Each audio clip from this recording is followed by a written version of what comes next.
أعوذ بالله من الشيطان الرجيم. بسم الله الرحمن الرحيم. وما لي لا أعبد الذي فطرني وإليه ترجعون. صدق الله العظيم. اللہ کے فضل و احسان سے کل ہم نے 22 پارے مکمل کیے. آج 23واں پارہ شروع ہو رہا ہے. سورہ یاسین کی آیت نمبر 22 سے میں نے پڑھی آپ کے سامنے. وہ واقعہ بیان کیا جا رہا ہے جب 3 رسول اس بستی کی طرف بھیجے گئے. بستی والوں نے ان کی بات ماننے سے انکار کیا، بلکہ اتنا بھی کہا کہ اگر تم باز نہ آئے، یہ باز خانی تم نے بند نہیں کی، تو ہم تمہیں سنسار کر دیں گے، پتھر مار مار کر ہلاک کر دیں گے. اور یہ بھی کہا کہ ہم تمہیں اپنے لیے فعال بد سمجھتے ہیں. جب سے تم یہاں توحید کے نام پہ یہ باتیں کر رہے ہو، اللہ کی طرف بلا رہے ہو، تو تب سے کبھی ایک قسم کی وبا، کبھی سیلاب، کبھی قحط سالی ہم پر آ رہی ہے. اس وقت بھی میں نے یہ کہا تھا کل والے درس میں کہ بہت ساری قوموں کا تذکرہ ہے کہ جب پیغمبر انہیں دعوت دیتا تھا تو وہ وہاں سے کہتے تھے کہ تمہارا آنا جو ہے ہمارے لیے نحوست کا باعث بنا، اس وجہ سے ہم پر یہ مصیبت آئی، وہ مصیبت. اس پر مجھے اپنا بھی ایک واقعہ یاد آتا ہے کہ جب آپ کو بھی یاد ہوگا کشتواڑ میں جو ہمارا وہ بڑا اجتماع ہوا تھا، جب وہاں سیلاب آیا تھا، وہاں بھی کچھ لوگوں نے کہا تھا کہ بھائی ان کی وجہ سے آیا. شاہ صاحب نے یہاں کہاں برداشت کرتے، ان کو مانتے نہیں. وہی ایک اس قسم کی چیز ہے کہ جب کسی شخص کی وہ ذاتی مفاد پر کوئی زد پڑتی ہے، کوئی اثر ہوتا ہے، تو وہ سمجھتا ہے کہ نہیں، پیغمبر جو بات بتا رہا تھا یا پیغمبر کا نمائندہ جو بات بتا رہا تھا، یہ اس کے اندر نہ ہو سکے. تو جواب دیا ان رسولوں نے ان کو جواب دیا کہ نہیں، طائرکم معکم ان ذکرتم، کہا تمہاری جو نحوست ہے تمہارے ساتھ ہے.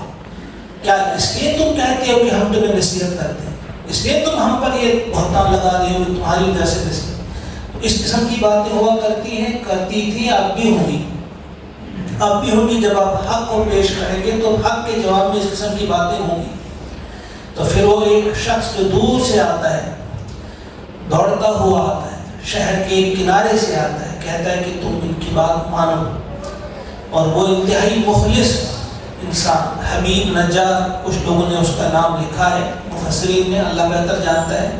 جیسے کہ تفسیر ابن کثیر میں نے کہا کہ وہ اس بات کو نہیں مانتے، لیکن کچھ مفسرین نے نام لکھا ہے کہ حبیب نجار تھے وہ. انہوں نے کہا کہ یہ بات مانو. اب انہوں نے کس انداز سے، انتہائی عاجزی کے ساتھ، خلوص کے ساتھ، محبت بھرے انداز میں ان کو سمجھایا کہ دیکھو یہ جو باتیں بتا رہے ہیں آپ تو پہچان جاتے ہو 2-4 مہینوں میں، 1-2 سال میں، اب اتنا عرصہ انہیں ہوا، آپ کو پتہ چلا کہ خود غرضی کی کوئی بات ہے نہیں، تم سے کوئی اجر نہیں مانگتی، پیسہ نہیں مانگتی. اور دوسری بات یہ بتائی کہ وہ خود وَهُمْ مُهْتَدُونَ، یہ خود بھی اس پر عمل کرتے ہیں. ایسا نہیں کہ ہمیں کہتے ہیں، آپ سے کہتے ہیں، مجھ سے کہتے ہیں، بلکہ خود بھی اس پر عمل پیرا ہوتے ہیں. نہ ہم سے پیسہ مانگتے ہیں، کوئی اجرت مانگتے ہیں، اور خود بھی عمل کرتے ہیں. 2 باتیں یہ. تیسری بات کیا کہی، تیسری دلیل جو تھی، فرمایا وَمَا لِيَ، مجھے کیا حق پہنچتا ہے، لا عبدو، کہ میں بندگی نہ کروں، عبادت نہ کروں، الذی فطرنی، اس ذات کی جس نے مجھے پیدا کیا، وَإِلَيْهِ تُرْجَعُونَ، اور اسی کی طرف تم لوٹائے جاؤ گے، تمہیں لوٹ کر جانا ہے اسی کی طرف. اب یہ 2 باتیں اور بتاتے ہیں. یعنی اصل میں اپنی آپ سے وہ کہہ رہے تھے کہ میرا اللہ کا حق مجھ پر یہ ہے کہ جس اللہ نے مجھے پیدا کیا ہے کہ میں اسی کی بندگی کروں. وہ ان کو سمجھا رہے تھے کہ تمہاری عقل کو کیا ہوا ہے جب تم یہ مانتے ہو کہ تمہارا پیدا کرنے والا بھی وہی ہے، لہذا وہی ہے قابل بندگی، وہی ہے اس قابل کی اس کی بندگی کی جائے، وہی ہے معبود برحق، اسی کی بندگی کی جانی چاہیے۔ اور پھر ایک اور انداز سے وَإِلَيْهِ تُرْجَعُونَ کہ اگر تم نہیں کرو گے تو اس کا کچھ نہیں بگڑے گا، یاد رکھو کہ اسی کی طرف لوٹ کر جانا ہے۔ وہاں کس منہ سے جاؤ گے؟ جس خالق نے تمہیں پیدا کیا ہے اسی کی طرف لوٹ کر تمہیں جانا ہے۔ وہاں کس منہ سے جاؤ گے؟ پیدا اس نے کیا، بندگی تم نے اور کی۔ اب چوتھی بات کیا بتائیں؟ أَأَتَّخِذُ مِن دُونِهِ آلِهَةً، کیا میں بنا لوں من دونہی اس کے سوا آلہہ اور معبود، کیا اس کو چھوڑ کر میں کسی اور کی بندگی کروں، کسی اور کی عبادت کروں؟ حالانکہ ان یردن الرحمن، اگر چاہے الرحمن، اگر اللہ چاہے بضر کوئی نقصان پہنچانا مجھے، لا تغنی عنی شفاعتہ، ان کی شفاعت بھی میرے کسی کام نہیں آئے گی، ان کی سفارش میرے کسی کام نہیں آئے گی، شیئن کچھ بھی ذرا بھی میرے کام نہیں آئے گی، ولا ینقذون، اور نہ مجھے چھڑا سکے۔ اب یہ دو مزید دلیلیں دی کہ کیوں میں اس کو چھوڑ کر کسی اور کی بندگی کروں، کہ اگر کل مجھے کوئی نقصان پہنچانا چاہے، وہ میرا معبود برحق، میرا خالق، میرا مالک، میرا حاکم، اگر وہ مجھے کوئی نقصان پہنچانا چاہے تو یہ سفارش بھی میری نہیں کر سکتے۔ وہ ان کی سفارش کیسے سنے گا؟ یہ تو اس کی ہے نہیں۔ جب یہ میری سفارش بھی نہیں کر سکیں گے، پھر ان کے پاس اتنی طاقت بھی نہیں کہ اپنی طاقت سے زور سے وہ مجھے چھڑا سکتے، ولا ینقذون، مجھ سے چھڑا بھی نہیں سکتے، اس کی گرفت سے، اس کی پکڑ سے یہ مجھے چھڑا بھی نہیں سکتے۔ تو میں کیوں ایسے نکمے اور ایسے کمزور معبودوں کی عبادت کیوں کروں؟ ان نکمے ان معبودوں کی عبادت کیوں میں کروں؟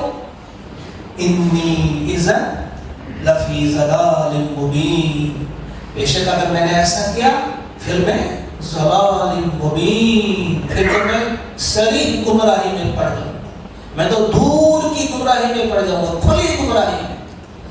یہاں ضلال مبین سے کچھ مفسرین نے لکھا اس سے مراد خسران مبین ہے، یعنی بہت بڑے خسارے میں چلا جاؤں گا۔ گمراہی تو ہے ہی ہے، اس کے بعد مجھے بہت بڑا خسارہ اٹھانا پڑے گا۔ اب لہذا انی آمنت بربکم، انی بے شک میں نے، آمنت میں ایمان لے آیا، بربکم تمہارے رب پر، فاسمعوا تو سنو۔ ذرا دیکھیں کیا ہے جرأت، ایک مومن کس قدر جری ہوتا ہے، بہادر ہوتا ہے، بے باک ہوتا ہے، کہ وہ لوگ پتھر لیے ہوئے، ڈنڈے لیے ہوئے مارنے کے لیے آ چکے ہیں، انہوں نے کہا ہے کہ تم رک جاؤ ورنہ ہم تمہیں سنسار کر دیں گے، لیکن یہ جری قوی، یعنی جو مضبوط ایمان والا بندہ ہوتا ہے، وہ کسی خوف سے دبتا نہیں، کسی دھمکی سے وہ ڈرتا نہیں۔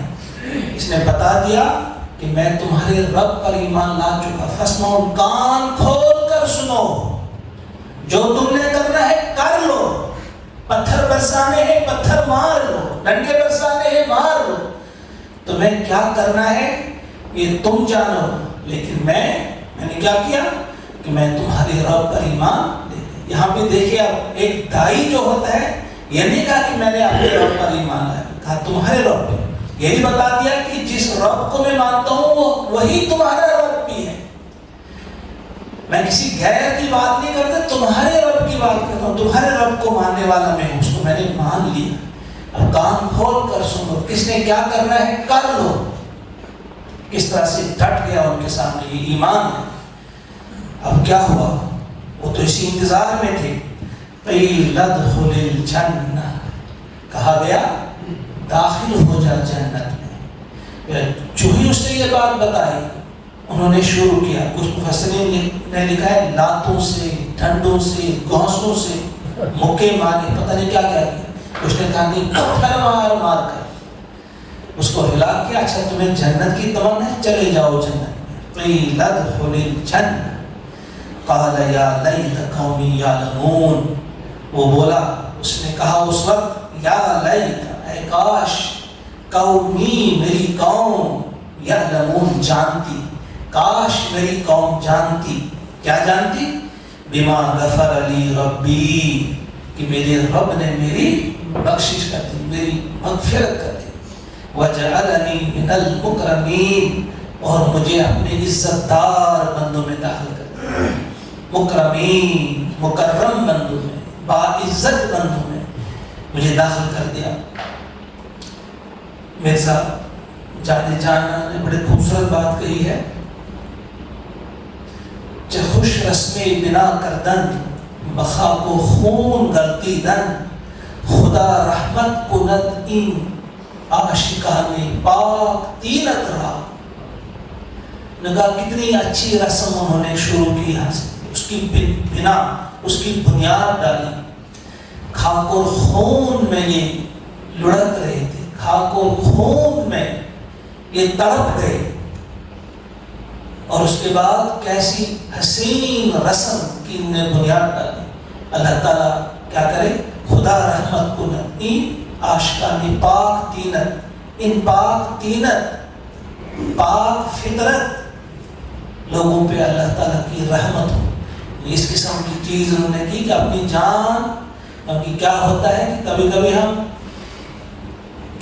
ڈاکٹر اقبال نے بھی یہ بات کہی ہے، برطرز اندیشہ سود و ضیاء ہے زندگی، ہے کبھی جان اور کبھی تسلیم جان ہے زندگی، برطرز سود و ضیاء، یہ سود و ضیاء، یہ نفع نقصان، اس سے بڑی بلند ہے زندگی۔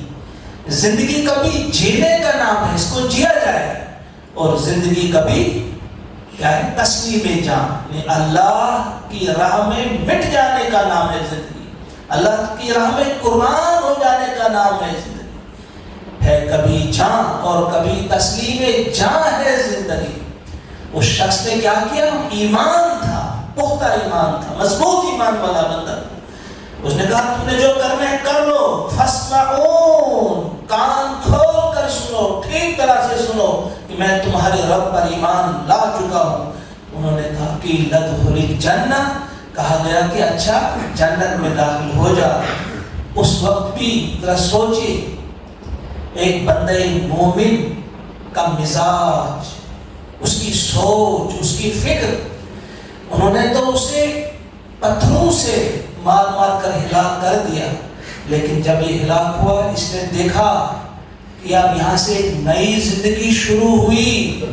جب اس نے دیکھا کہ فرشتے اس کا استقبال کر رہے ہیں، جب اس نے دیکھا کہ جنت کے حسین خوبصورت اور انتہائی خوشبودار پھولوں کی مالائیں لیے ہوئے حوریں اس کا انتظار کر رہی ہیں، جب انہوں نے اس کا استقبال کیا، اس عزت افزائی کو، اس انعام اور اس اکرام کو دیکھ کر ایک عام انسان تو کہتا اب تو انہیں پتہ نہیں چلنا چاہیے، انہیں یہ نام نہیں ملنا چاہیے، لیکن مومن اسے کیا کہا؟ قال یا لیت قومی یعلمون، وہی لوگ جو میرے قتل کے در پہ تھے، جنہوں نے مجھے ہلاک کر دیا، شہید کر دیا، کاش انہیں پتہ چلتا کہ جس رب کی خاطر میں نے جان دی ہے، اس رب نے مجھے کتنا بڑا مقام عطا کیا ہے، وہ بھی اسی راہ کو اختیار کرتے، وہ بھی اس انعام کے مستحق ہوتے۔ وہاں حسد نہیں، وہاں بغض نہیں، وہاں نفرت نہیں، وہاں انتقامی جذبہ نہیں، بلکہ ایمان جس دل میں ہو اس میں بے پناہ محبت ہوتی ہے پوری انسانیت کی، دنیا انسانیت کی۔ وہ چاہتا ہے کہ اسی راہ پہ چلیں، اللہ کے عذاب سے بچے، اللہ کے انعام اور اکرام، اللہ کے انعام اور اکرام سے وہ بھی مستفید ہوں۔ کیا فرمایا؟ قال یا لیت قومی یعلمون بما غفر لی ربی وجعلنی من المکرمین۔ یہ تڑپ، یہی سوز، یہی گداز جب تک نہ ہمارے اندر میں پیدا ہو جائے، تب تک ہم کتنی بار ہم کہیں گے ہم بھی مومن ہیں، ہم بھی یہ ہیں، ہم بھی وہ ہیں، نہیں۔ یہی یاد رکھنا چاہیے۔ اللہ تعالیٰ مجھے بھی توفیق عطا فرمائے، آپ کو بھی توفیق عطا فرمائے کہ آیات کو پڑھ کر ہمارے اندر کچھ تبدیلی آ جائے، ہم اللہ کی خاطر جینے والے بنے اور اللہ ہی کی خاطر مرنے والے بنے۔ ان آیات کو ایک بار آپ پھر سنیں.